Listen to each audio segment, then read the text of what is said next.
നീ എന്ത് ബാറിന്റെ മുന്നിൽ ഇങ്ങനെ പാറാവ് നിക്കണത്? എന്തിനാ എന്നോട് ഇങ്ങോട്ട് വരാൻ പറഞ്ഞേ?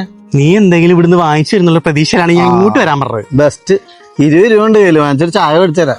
എടാ ഈ ഉച്ചക്ക് ഒരു ബീറൊക്കെ ഞാൻ എടുത്തിട്ട് ഇങ്ങനെ ഒന്ന് പൊട്ടിച്ചിട്ട് ഒരു ചിക്കന്റെ കാലങ്ങനെ കടിക്കുമ്പോഴൊരു സുഖം ഉണ്ടല്ലോ, പറഞ്ഞാൽ മനസ്സിലാവില്ല. വെറുതെ കൊതിപ്പിക്കല എന്റെ പൊന്ന് ശ്രീജോ, വെറുതെ ഉച്ചക്ക്. അഞ്ജലി അല്ലേ ഇത്? ഇവിടെ എന്താ ഇവിടെ അഞ്ജലി? നീ എന്താ ഇവിടെ? ഞാനൊരെണ്ണം ലഞ്ച് കഴിക്കാൻ വന്നതാ. ആരുണ്ട് ഇവിടെ? അകത്തുണ്ട്. ഞങ്ങൾ നമ്മൾ സെറ്റ് ആവാൻ തോന്നില്ലടാ, ഞങ്ങള് ബ്രേക്കപ്പ് ആയി. എപ്പാ? ഇപ്പൊ അവൻ ഭയങ്കര ഡൗൺ ആയിട്ടിരിക്കണോ? അപ്പൊ നല്ല ഡൗണാ. അവൻ ഈ വെള്ളം അടിക്കാനുള്ള ഒരു മൂഡിലാണോ? അകത്ത് വെള്ളം അടിച്ചോണ്ടിരിക്കുക. Very fast. അല്ല, ബ്രേക്കപ്പ് വളരെ പെട്ടെന്നായി പോയി എന്ന് പറയായിരുന്നു. Anyway congratulation for your breakup. Congratulation. അതൊന്നും എനിക്ക് പറഞ്ഞാൽ മനസ്സിലാവില്ല മോളെ. നമ്മൾ ഈ ബ്രേക്കപ്പ് കളറാക്കും.